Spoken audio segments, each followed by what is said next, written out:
how might AI evolve to redefine gaming experiences? So, Pierre-Paul, maybe let's start with you. Yeah, I think that's an interesting thing, and I believe we're just starting to scratch the surface on this one.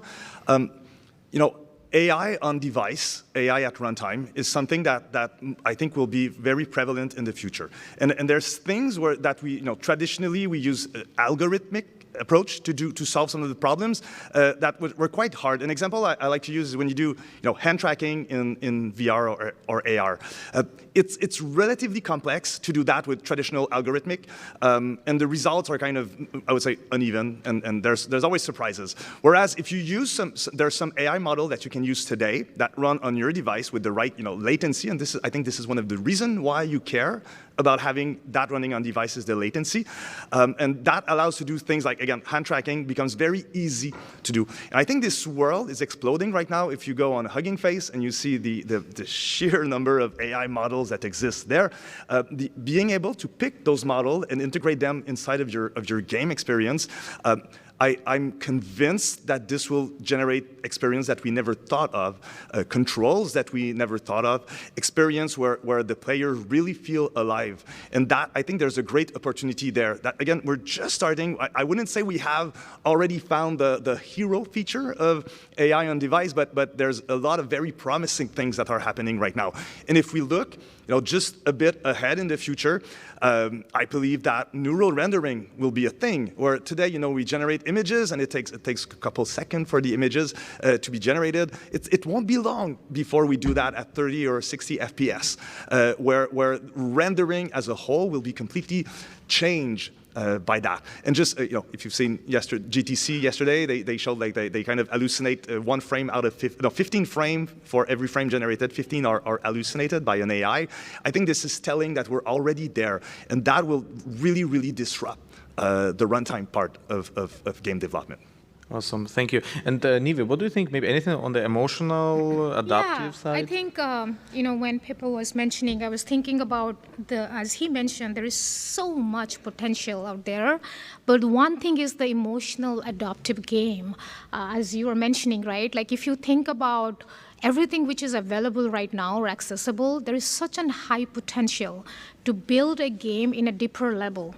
Connect with players and with emotions, right? I mean, the kind of insight we will have from facial recognition or speech or the kind of music you are playing or even what you are thinking, how many times you are clicking, are you frustrated when you are playing a game, when you are aggressive, all this information, and the game predicts those things and then match, whether it's, depending on kind of potential you have, it's the matchmaking or other features as it's evolving, it can be really, really powerful. I saw a demo, I think, few weeks back, there was a text integration. Simple thing, right? If you think about it, it's not popping up in your face, but all players are not hardcore gamer. We got to understand that. What it means that when we are focusing on overall players, and there is a really personalized person, rather than going back to tutorial, learning all these modes, and coming back, you just lose the interest out there.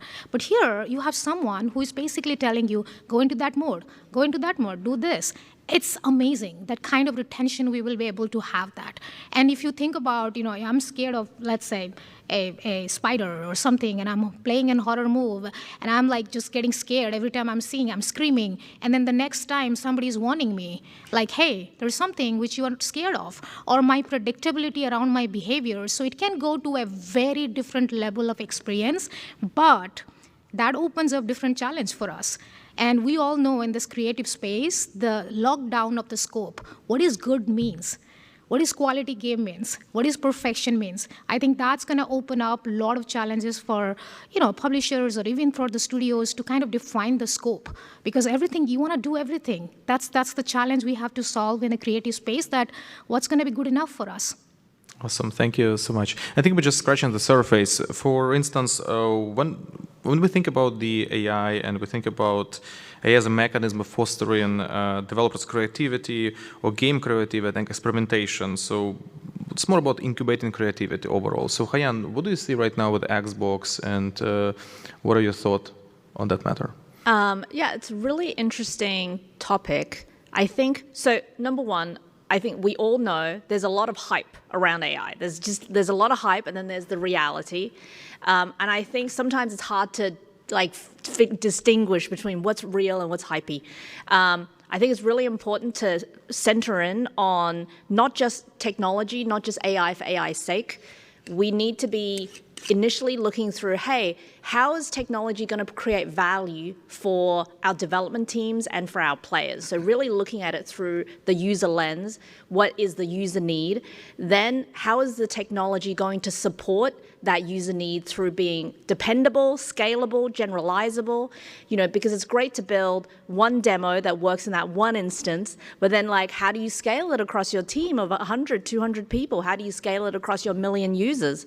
And then thirdly, how do we take those two pieces, the user need, the AI technology that's dependable, and then really create great experiences that's accessible to everybody, to the development teams, to the users.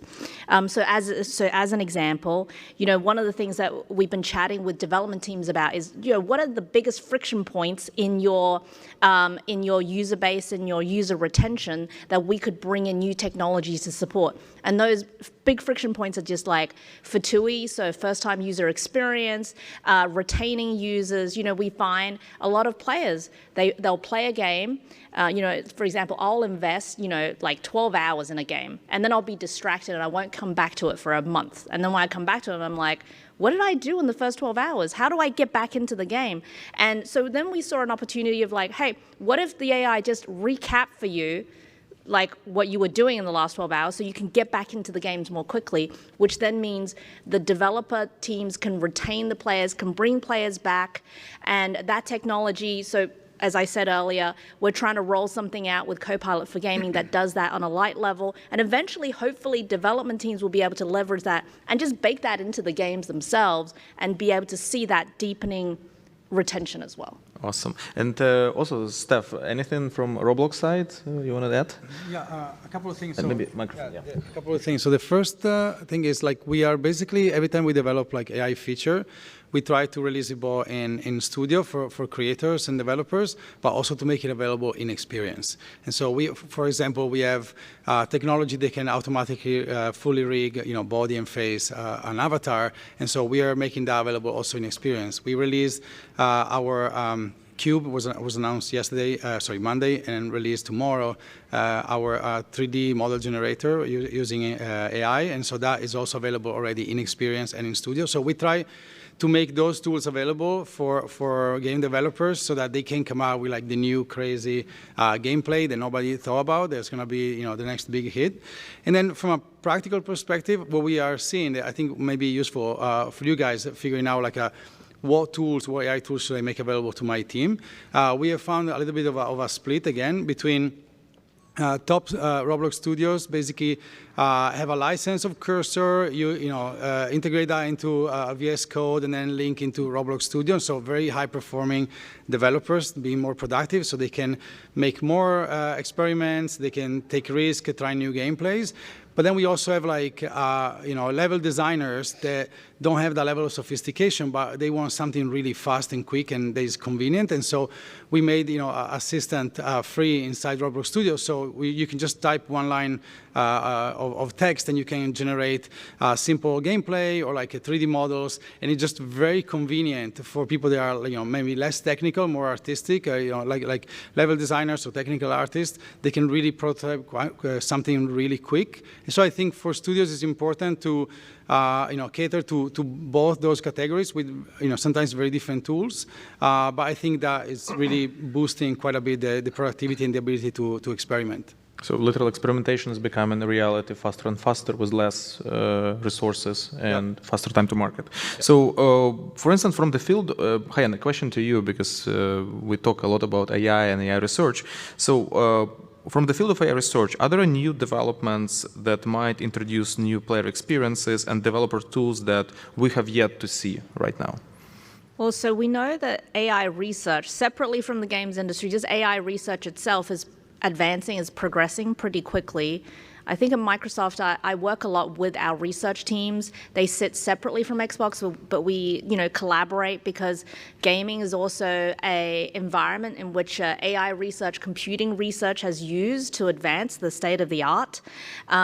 There are, new AI models, new architectures coming down the line that we may find very interesting in the games industry. How long that takes to productize might be might be in question, depends on who you ask. So some of the new models that I'm seeing are world models, human action models, neural rendering. I think Pierre just mentioned. So this new area of world models and human action is that similar to language models. So language models were built on this transformer architecture. You could take similar architecture, and instead of training it on language, you could train it on all the modalities of a video game. So think about the pixels of a video game, the mechanics of a video game, and the neural network could learn the game. Instead of learning text, it could learn the game, and it could learn to simulate the game.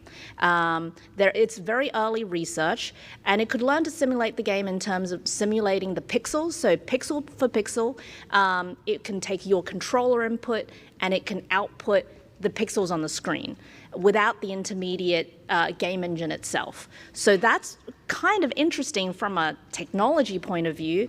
And then the question is like, here is a raw piece of research. What tools can we create from that? Because there's still a distance between research and tools and product, right? So you could think about that, hey, if a neural network, an AI model, learned to simulate a game, could you then tap into additional capabilities of AI, such as, hey, we developed a vertical slice. Now we want to introduce a new mechanic, let's say double jumps, into my vertical slice. Instead of going back into the code and spending quite a long time in dev, maybe I just want to try it out. So I could have an AI model of my vertical slice, and I could be like, hey, change some of the mechanics to introduce double jumps and see if that works in that level. And that could be a quick way to prototype some new thinking. So we are, I think, at Xbox and Microsoft, we're very lucky to be working with researchers, getting in early, and then starting to progress how we develop tools, and they can go in many different directions. And if you are interested in reading more about world models, at the end of Feb, we had a publication in Nature magazine that is called the World and Human Action Model. Please take a look at it, and some of the advancements in the technology side of which we're thinking about how to best benefit the games industry.